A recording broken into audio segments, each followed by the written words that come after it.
how well you can see that. It's 5:30 anyway. And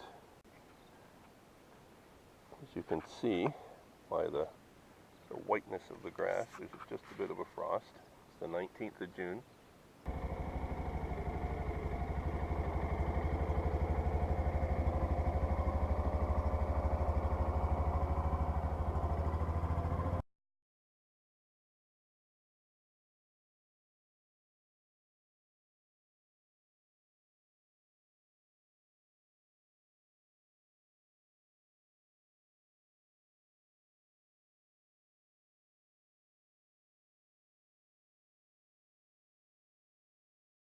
This canoe is one that I got from some neighbors. They were going to throw it in the dump, and it didn't look like this at the time. It was a 15-foot canoe when I got it, what was left of it. And right where the square stern is now, it was not a square stern canoe when I got it. From that point that would have been beyond that for about probably 16 inches, the back was broken and there was some holes in there the size of my fist. The whole keel, or the spine of the canoe was broken. So I put the whole new spine in it. I reshaped, because I changed the shape and the contour, I reshaped all the gunnels. And I refiberglassed the whole back. It was all hairline cracks everywhere, the whole thing. And then I redid the inside, sawdust, did some speckle paint on it. I like to decorate things a little bit, just the nature of the beast. But anyway, this is what it looks like now. Now it's 10 feet long at this time. That's what she looks like from the bottom, obviously. It's a dark, dark blue. And all the hairline cracks, so I sanded that down deeply, almost ground it down, refiberglassed one layer of fiberglass cloth on the bottom. It's very, very strong now, and I put a good heavy spine in it. So at 10 feet long, it weighs probably about 25 pounds. I can carry it with one hand. It fits perfectly in the back of my pickup truck. I don't need to put it on racks or anything. So it's extremely convenient if I'm just going to go to get into some back lake or some area where it's, you know, pretty awkward to get into, where you don't have a trailer and you don't really want to portage anything heavy through the muck or whatever, or even just on a duck hunt or something, beaver ponds.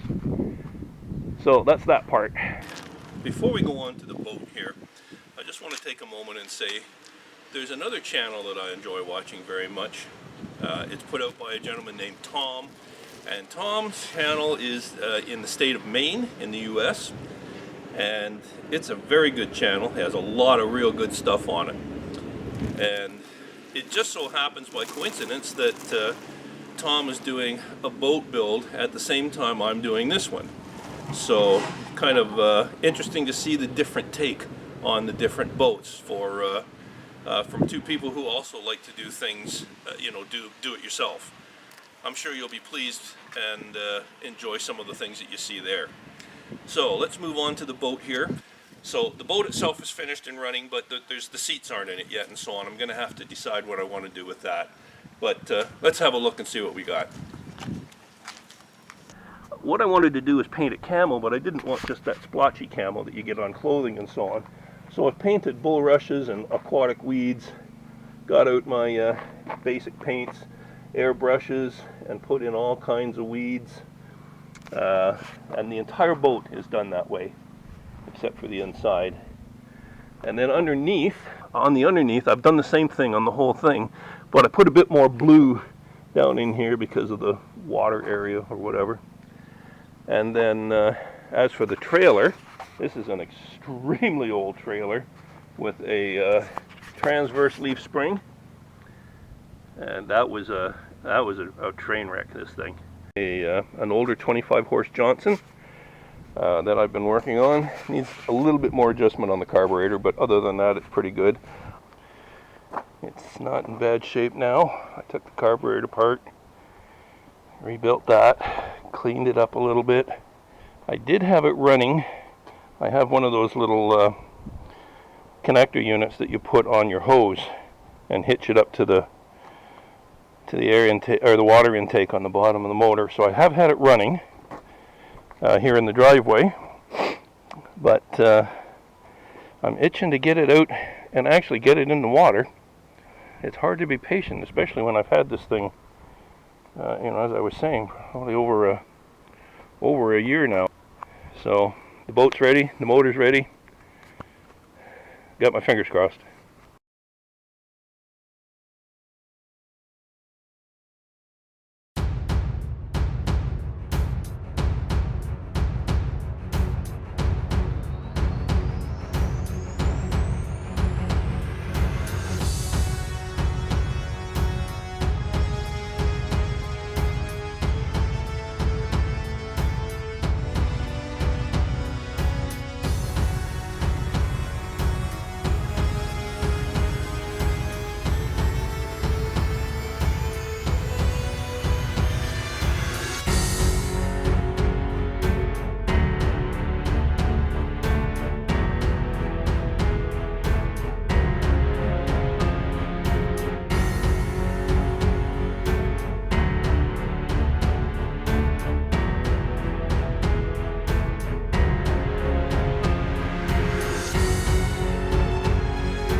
Let's go take it for a ride.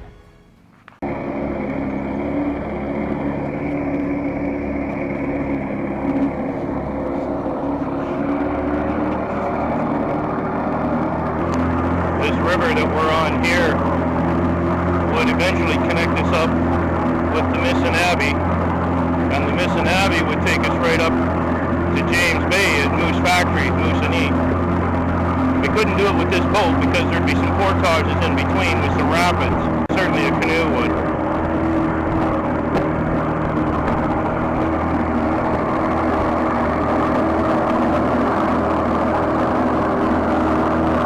We'll have to come cruising up here in the fall and see what we can see for moose.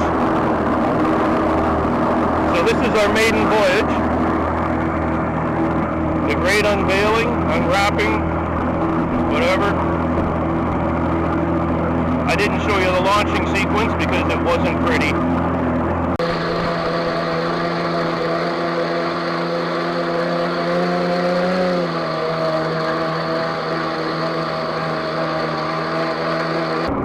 There's some of your lazy beavers, or at least their bank houses. We got lazy beavers up here too.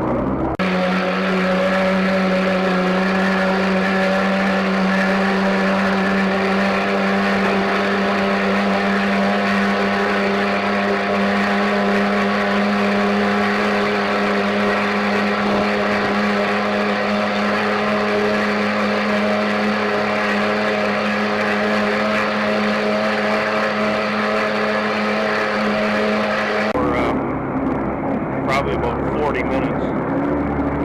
We're not going very fast, but we've still covered, a few miles. And there are no roads that parallel the sides of this river for several miles back on either side. And then you're just going to come across an old logging road. You're not talking about, an actual busy traveled road by any means.